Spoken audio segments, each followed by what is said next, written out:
Hello guys, welcome back again to my YouTube channel s.english tutorial।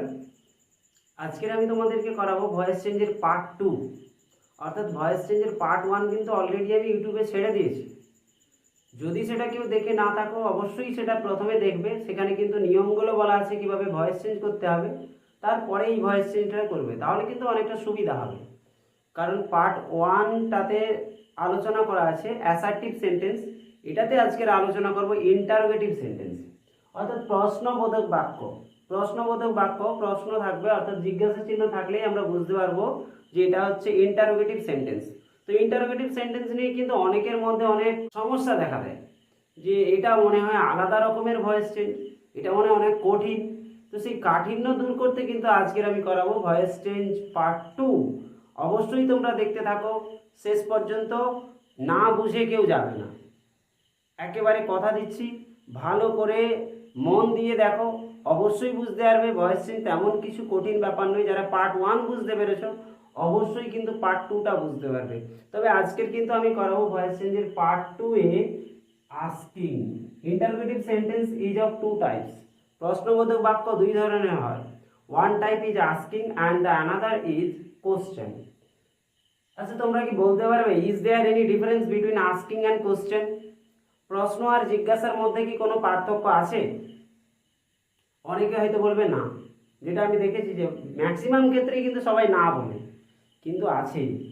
Asking, in an asking there is answer already within it, মানে জিজ্ঞাসার মধ্যে উত্তর থাকে। It can be answer by yes or no, এটাকে উত্তর দেওয়া যায় হ্যাঁ অথবা না এর দ্বারা। But a question can not be answer by yes or no. Suppose আমি যদি বলি যে তোমার নাম কি রাম, তখন তুমি বলবে কি হ্যাঁ অথবা না। আমি যদি বলি তোমার নাম কি, তখন কি তুমি বলবে হ্যাঁ অথবা না, বলবে কি হ্যাঁ না? এটা কি কোনো নাম হবে? না। তাহলে কিন্তু একটাতে উত্তর অলরেডি আছে, কেবলমাত্র হ্যাঁ অথবা না দিয়ে উত্তর দেওয়া যায়। যেটাতে হ্যাঁ অথবা না দিয়ে উত্তর দেওয়া যায় সেটাই হচ্ছে প্রশ্ন নয়, সেটাই হচ্ছে জিজ্ঞাসা। এবং যেটাতে হ্যাঁ অথবা না দিয়ে উত্তর দেওয়া যায় না সেটা হচ্ছে প্রশ্ন। বোঝা গেল? তো আজকের আমি করাবো কিন্তু এই আস্কিং টাইপটা। আস্কিংটা কি? হেল্পিং ভার্বটা কেবলমাত্র সামনে থাকবে। যেমন ধরো আমি যদি বলি, আচ্ছা প্রথমে তোমাদেরকে লিখতে হবে একটা, এই ক্ষেত্রে তোমাদেরকে তিনটা জিনিস জানতে হবে। একদিকে হচ্ছে প্রেজেন্টে ডু অথবা ডাজ, এটা হচ্ছে প্রেজেন্ট, আর ডিডটা হচ্ছে পাস্ট। ডু আর ডাজ হচ্ছে প্রেজেন্ট, আর ডিডটা হচ্ছে পাস্ট। এবার এমনি ক্ষেত্রে এটা হচ্ছে ডু ভার্ব। হ্যাভ ভার্বের ক্ষেত্রে হ্যাভ অথবা হ্যাজ, এটা প্রেজেন্ট, হ্যাড হচ্ছে past. Am is are present, was were past. তো প্রথমে তোমাদের কিন্তু ধারণা রাখতে হবে প্রেজেন্ট আর পাস্ট টেন্স সম্পর্কে, যে কোনটা কি টেন্স। কারণ প্রত্যেকটা টেন্সের হেল্পিং ভার্ব কিন্তু আলাদা আলাদা আসে, সেই কারণে তোমাদের কিন্তু টেন্সটাকে প্রথমে আইডেন্টিফাই করতে হবে। দেখো তোমাদের ডু আর ডাজ প্রেজেন্ট, ডিড পাস্ট, আর এদিকে কি আছে হ্যাভ হ্যাজ হচ্ছে প্রেজেন্ট, হ্যাড পাস্ট, আর am is are present, was were past. তো এটা কিন্তু অবশ্যই এটা সিঙ্গুলারের ক্ষেত্রে এটা ওয়ান একটা বোঝালে, এটা মোর দেন ওয়ান একের অধিক বোঝালে। এদিকে আমরা জানি যে এমটা আয়ের পরে বসে, ইজটা একটা বোঝালে, আরটা একের অধিক বোঝালে। তো এটা হচ্ছে বেসিক ইনফরমেশন। এবার আমরা চলবো যে ভয়েস চেঞ্জে। দেখো আমি যদি লিখি যে he writes a letter, he writes a letter, তো এটা কিন্তু ভয়েস চেঞ্জের পার্ট 1 এ ছাড়া ছিল এরকম ধরনের। তো হি রাইটস এ লেটার, এটা কোন টেন্স? ভার্বের সাথে এস যুক্ত আছে, মানে কেবলমাত্র প্রেজেন্ট ইনডিফিনাইট টেন্সে ভার্বের সাথে এস যুক্ত থাকে। অবশ্যই এটা প্রেজেন্ট ইনডিফিনাইট টেন্স। তো আমরা কি জানি যে ভয়েস চেঞ্জের ক্ষেত্রে আমাদেরকে তিনটে জিনিস কিন্তু অবশ্যই জানতে হবে, কি সাবজেক্ট ভার্ব অবজেক্ট। তো প্রথমে আমার নিয়ম ছিল কি অবজেক্ট থেকে সাবজেক্টে করব আমি এ লেটার, অবজেক্ট থেকে সাবজেক্টে, সাবজেক্ট থেকে অবজেক্টে, হি থেকে কি হবে হিম, অবজেক্টের আগে বাই বসবে। অবশ্যই তোমরা কিন্তু দেখে নেবে পার্ট ওয়ানটা, সেখানে কিন্তু এই যে হি থেকে হিম লিখলাম, এটা কিন্তু অবশ্যই সেখানে লেখানো আছে যে কোন পার্সন কিভাবে চেঞ্জ হয়। আর তারপরে এটা তাহলে ফার্স্ট রুল হলো, 1 নম্বর নিয়ম, অবজেক্ট থেকে সাবজেক্ট, সাবজেক্ট থেকে অবজেক্ট, অবজেক্টের আগে বাই, আর ভার্বের থার্ড ফর্ম, রাইটের থার্ড ফর্ম রিটেন, রাইটের থার্ড ফর্ম রিটেন, আর সাবজেক্ট অনুযায়ী হেল্পিং ভার্ব। সাবজেক্টকে দেখতে হবে কতগুলো বোঝালো, একটা, সেই জন্য ইজ। তাহলে এটা ছিল আমার কিন্তু অ্যাসার্টিভ। যদি আমি প্রশ্নটাকে ইন্টারোগেটিভ করতে যাই, প্রশ্নটাকে যদি আমি ইন্টারোগেটিভ করি, এই সেন্টেন্সটাকে আমি ইন্টারোগেটিভ করব, ভালো করে বুঝবে। দেখো পার্থক্য কোনো না, শুধুমাত্র একটুকু পার্থক্য আছে। হি রাইটস এ লেটার, এখানে কোনো হেল্পিং ভার্ব আছে? Is there any helping verb in this sentence? In the sentence এই সেন্টেন্সে কোনো হেল্পিং ভার্ব নেই। হেল্পিং ভার্ব কোনগুলো? Am, is, are, was, are, shall, will, can, could, shall, should, will, would, may, might, must, এইগুলো হচ্ছে helping verb. তো এই helping ভার্বগুলো কোনো কিছু নেই কিন্তু এখানে। যদি না থাকে সেটাকে প্রশ্ন করার জন্য কি আনবো? যদি প্রেজেন্ট টেন্স হয় ডু অথবা ডাজ, পাস্ট টেন্স হলে ডিড। তো এইটাকে যদি আমি ইন্টারোগেটিভ সেন্টেন্সে করি, প্রথমে অবশ্যই আসবে কিন্তু, যেহেতু এটা প্রেজেন্ট টেন্স, এটা কি হবে? ডু। দেখলাম ভার্বের সাথে এস যোগ আছে, সেই জন্য এখানে কিন্তু ইএস হয়ে যাবে, মানে হয়ে গেল ডাজ। তারপর কি আসবে? Subject, does he write a letter, does he write a letter. দেখো জিজ্ঞাসা চিহ্ন বসে গেল, হয়ে গেল ইন্টারোগেটিভ। ইন্টারোগেটিভ এইবার কি হলো, এখানে তাহলে আছে কি? এটাও সাবজেক্ট, ভার্ব, অবজেক্ট। এটারও ভয়েস চেঞ্জ কেমন হবে? এটাতেও আসবে কিন্তু এ লেটার। দেখো এটা কিন্তু স্মল লেটারে লিখেছি, এ লেটার। ইন্টারোগেটিভ সেন্টেন্স থাকলে প্রথমে একটু স্পেস রেখে দেবে, মানে বুঝবে যে এখানে কিন্তু কিছু না কিছু একটা বসবে, হেল্পিং ভার্বটা আগে বসবে। অ্যাকচুয়ালি ইন্টারোগেটিভ সেন্টেন্সটা করলে এইটা শুধু সামনে আসবে, এটা অ্যাসার্টিভ আর ইন্টারোগেটিভের এই সম্পর্ক, মানে সাবজেক্টের পরে বসে এখানে হেল্পিং ভার্ব, অ্যাসার্টিভে, ইন্টারোগেটিভে হেল্পিং ভার্বের পরে সাবজেক্ট। দেখো তাহলে এ লেটার কটা বোঝায়? একটা, একটা বোঝাচ্ছে, এই জন্য ইজটা এখানে বসার কথা, হয়ে যাবে এইখানে। আর written by him question mark. তাহলে কেবলমাত্র এই ভয়েস চেঞ্জ, এই ভয়েস চেঞ্জের মধ্যে পার্থক্য কোন জায়গাটাই হলো? পার্থক্য হলো কেবলমাত্র এইটা, মানে এই আর এই। বোঝা গেল? তাহলে পার্ট ওয়ান যদি বুঝতে পারে কেউ, কিন্তু পার্ট টু অবশ্যই বুঝতে পারবে যে হেল্পিং ভার্ব অ্যান্ড সাবজেক্টের ইন্টারচেঞ্জ, একে অপরের স্থান পরিবর্তন করা, এটাই হচ্ছে ইন্টারোগেটিভ সেন্টেন্সে। আমি যদি বলি যে এটাকে যদি আমি বলি do you know English, do you know English, do you know English, তুমি কি ইংরেজি জানো? সেই ক্ষেত্রে কি আসবে প্রথমে? এটা অবশ্যই অবজেক্ট, এটা অবজেক্ট, এটা ভার্ব, এটা সাবজেক্ট। ফার্স্টে দেখতে পাচ্ছি আমি ডু, ডু কোন টেন্স? Present tense. তাহলে কিন্তু আমি এখানে কি বসিয়ে দেবো? এখানে দেখবো যে ইংলিশ আছে, ইংলিশের ইটা ক্যাপিটাল লেটারে সব সময় হয়, ওই জন্য কিন্তু এখানে ক্যাপিটাল লেটার, নাহলে ইন্টারোগেটিভ সেন্টেন্স করার সময় কিন্তু স্মল লেটার দিয়ে শুরু করব। তারপরে ইংলিশ কটা বোঝালো? একটা। কোন টেন্স? Present tense. প্রেজেন্ট টেন্সে একটা বোঝালে কি বসে? ইজ। সেটা পরে বসার কথা, বসবে আগে। Is English. নোর থার্ড ফর্ম কি? নোন। মনে রাখতে হবে যে সব ক্ষেত্রে কিন্তু বাই বসে না, কিছু কিছু ব্যতিক্রমী আছে। নোনের পরে কি বসে? টু।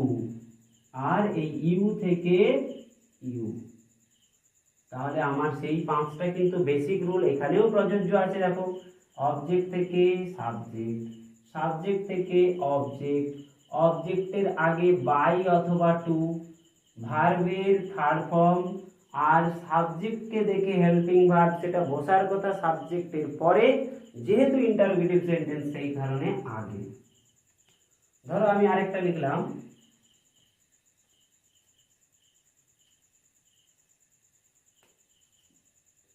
ডাজ সি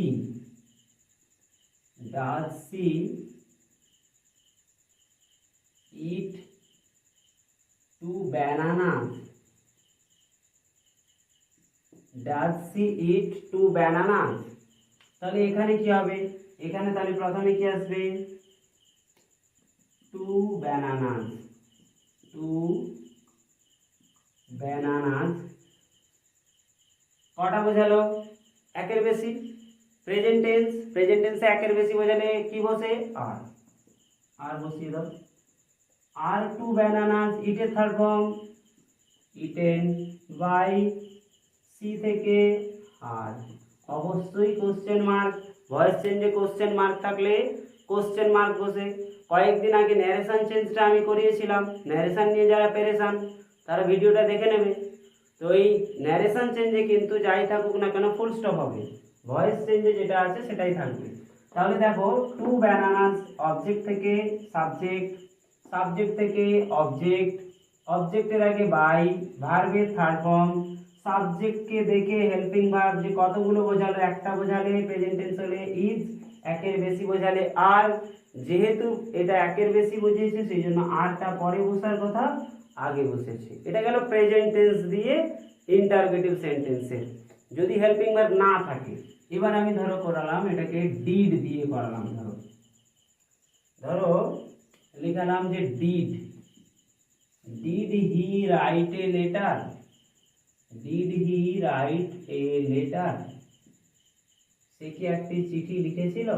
দেখো এটা ডিড আছে প্রথমে বসে মানে পাস্ট টেন্স, ডিড আছে মানে কোন টেন্স, পাস্ট টেন্স, মানে আমাকে সঙ্গে সঙ্গে মাথায় আনতে হবে যে ওয়াজ অথবা ওয়্যার বসবে। তাহলে প্রথমে কি আসবে এ লেটার, এ লেটার কটা বোঝালো একটা, ডিড আছে পাস্ট টেন্স সেই জন্য was a letter write a third form written by, he থেকে কি হবে হিম। তাহলে কেবল পার্থক্য হচ্ছে ডু ডাজ থাকলে ওয়াজ এম, ডু ডাজ থাকলে ইজ অথবা আর, ডিড থাকলে ওয়াজ অথবা ওয়্যার, এটাই হচ্ছে ডিফারেন্স। তো এরপরে চলো এগুলো যে সেন্টেন্সগুলোতে হেল্পিং ভার্ব থাকে না সেই সেন্টেন্সগুলোকে ইন্টারোগেটিভ করার সময় ডু ডাজ আসে। কিন্তু আমি যদি এরকম একটা সেন্টেন্স লিখি, ধরো আমি লিখালাম they are playing cricket, they are playing cricket, এটা হচ্ছে প্রেজেন্ট কন্টিনিউয়াস টেন্স, কারণ am is are প্লাস ভার্বের সাথে ing যুক্ত থাকলে সেটা প্রেজেন্ট কন্টিনিউয়াস টেন্স। আর এখানে দেখো সাবজেক্ট তাহলে কি দে, ভার্ব কি প্লেয়িং, ক্রিকেট অবজেক্ট, এটা হচ্ছে হেল্পিং ভার্ব। তো এখানে কথা হচ্ছে যে এখানে কিন্তু হেল্পিং ভার্বটা কিন্তু অবশ্যই আছে, যেটা আমি আগে বুঝিয়েছিলাম যে কিভাবে ইন্টারোগেটিভ সেন্টেন্স করা হয় অ্যাসার্টিভ থেকে। যদি কোনো হেল্পিং ভার্ব না থাকে ডু ডাজ ডিড প্রথমে বসিয়ে দিতে হয়, কিন্তু মনে রাখতে হবে ডিড এইচবি যদি ব্যবহার করা হয় এমবি কে সবসময় প্রেজেন্ট ফর্মে রাখতে হবে। তো এখানে দেখো আমি যদি এটাকে ইন্টারোগেটিভে করি তখন কিন্তু হয়ে যাবে আর দে প্লেয়িং ক্রিকেট, আর দে প্লেয়িং ক্রিকেট ছিল অ্যাসার্টিভ, হয়ে গেল ইন্টারোগেটিভ। এটার ভয়েস চেঞ্জ যদি করি তখন কি আসবে, প্রথমে আমি তো জানি এটা সাবজেক্ট, এটা ভার্ব, এটা অবজেক্ট, তাহলে প্রথমে আসবে কে ক্রিকেট, প্রথমে আসবে ক্রিকেট, কটা বোঝায় একটা, একটা বোঝালে কি হবে ইজ, এটার সঙ্গে এটার কোনো সম্পর্ক নেই, এটা দে ছিল বলে আর বসছিল, এর সাথে এর সম্পর্ক, কিন্তু মনে রাখতে হবে এর সাথে এর কোনো সম্পর্ক নেই, সব সময় সাবজেক্টকে দেখে হেল্পিং ভার্বটা বসবে, সাবজেক্টকে দেখে হেল্পিং ভার্ব। তাহলে ক্রিকেট ইজ, এই ইজটা পরে বসার কথা বসে যাবে প্রথমে ইন্টারোগেটিভ সেন্টেন্সে। তাহলে ইজ ক্রিকেট, আইএনজির পরিবর্তে কি বসবে, আইএনজির পরিবর্তে বিং, আইএনজির পরিবর্তে বিং, প্লে থাকলো play third form played by, they থেকে দেম, ঠিক আছে, দে থেকে দেম। ধরো আমি এইটার ভয়েস চেঞ্জ করলাম, এইটার ভয়েস চেঞ্জ করলাম দে আর প্লেয়িং ক্রিকেট, তাহলে কি হবে এটা cricket is being played by they থেকে দেম, দে থেকে দেম। শুধুমাত্র দেখো এই ভয়েস চেঞ্জে পার্থক্যটা কোথায়, এটা ইজ পরে আছে, এটাতে ইজ আগে আছে, এইটুকু পার্থক্য। এছাড়া অ্যাসার্টিভ ইন্টারোগেটিভের পার্থক্য তেমন কিছু নেই। তো এবার হয়তো অনেকের মনের মধ্যে প্রশ্ন থাকতে পারে যে এটা তো ছোট ছোট ভয়েস চেঞ্জ, যদি বড় বড় ভয়েস চেঞ্জ থাকে তখন তো ভয় লাগে, তাই না?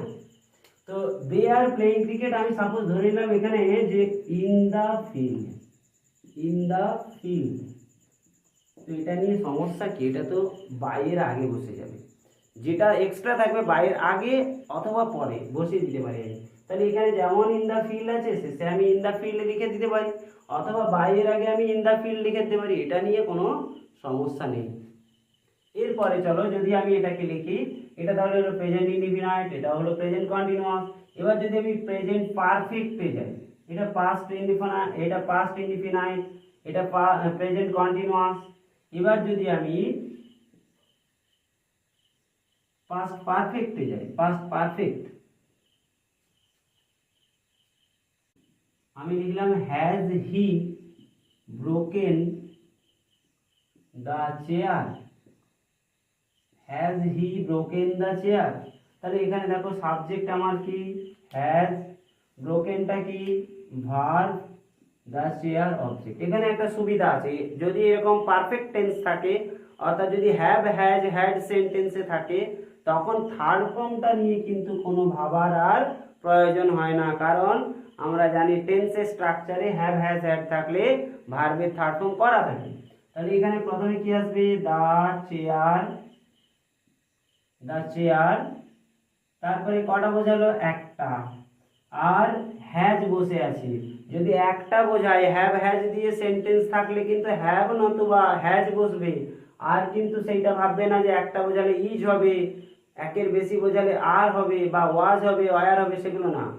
ইজ অথবা ওয়াজ বসে ইজ ওয়াজ আর এইগুলো থাকলে, অথবা কোনো সেন্টেন্সে হেল্পিং ভার্ব না থাকলে, কিন্তু যদি হেল্পিং ভার্ব থাকে হ্যাজ অথবা হ্যাভ, তাহলে হ্যাভ অথবা হ্যাজই বসবে। দ্য চেয়ার কটা বোঝালো একটা, হ্যাজটা পরে বসার কথা, আগে বসাবো আমি। হ্যাভ হ্যাজ যেটাই থাকুক না কেন তারপরে বিন বসবে, বিন বাজিয়ে দিবে একদম, ঠিক আছে? তাহলে the has the chair been broken by him, ঠিক আছে? তাহলে has the chair been broken by him, তাহলে হ্যাভ হ্যাজ হ্যাড থাকলে বিন বসে, এম ইজ আর থাকলে বিং বসে। এ দুটো কিন্তু মনে রাখতে হবে যে হ্যাভ হ্যাজ হ্যাড থাকলে কিন্তু বিন বাজাতে হবে। তো এখানে ধরো আমি এখানে লিখলাম যে ধরো এখানে লিখলাম was she drawing, was she drawing a picture, was she drawing a picture। দেখো এখানে আমি তাহলে কি লিখলাম was she drawing a picture, এখানে তাহলে a পিকচারটা অবজেক্ট, ড্রয়িংটা ভার্ব, সিটা সাবজেক্ট, ওয়াজটা হচ্ছে হেল্পিং ভার্ব। তাহলে প্রথমে কি আসবে a পিকচার, কটা বোঝালো একটা, একটা বোঝালে কি হবে ওয়াজ। সেই ওয়াজটা কোথায় বসাবো, যদি একই লাইনে একটা লাইনেই করতে চাই এটাকে 4 লাইনেও করা যায়, তখন কিন্তু বেশি জায়গা যাবে, তার থেকে বরং আমি শুধু হেল্পিং ভার্বটা লেখার সময় আমাকে মনে রাখতে হবে যে ওইটা সামনে বসে পড়বে। তাহলে এ পিকচার, ওয়াজ হওয়ার কথা পরে সামনে চলে এলো, আইএনজি আছে মানে বিং বসবে, draw third form drawn by C থেকে আর। তো এই হচ্ছে তোমাদের ইন্টারোগেটিভ সেন্টেন্সের ইয়েস নো টাইপ, অর্থাৎ আস্কিং যেটা আছে জিজ্ঞাসা তার ভয়েস চেঞ্জ। বলো বোঝা গেছে কিনা? যদি কারোর সমস্যা থাকে অবশ্যই আমাকে জানাবে কমেন্টে, আমি সেগুলোকে ক্লিয়ার করার চেষ্টা করব। এবং এর পরে যেটা আমি করাবো সেটা কিন্তু WH ওয়ার্ড দিয়ে, সেটা একটুকু এর থেকে আলাদা টাইপের, সেটা অবশ্যই পরবর্তীতে করাবো। এবং যদি সত্যি ভিডিওটি ভালো লেগে থাকে তাহলে লাইক করে বন্ধুদের মধ্যে শেয়ার করে দেবে এবং চ্যানেলটিকে সাবস্ক্রাইব করে রাখবে, যাতে করে এই ধরনের গ্রামার এবং তোমাদের যে ক্লাসের যে ভিডিওগুলো সেগুলো সবার প্রথমে তোমার কাছে পৌঁছে যায়। ভালো থেকো, সুস্থ থেকো।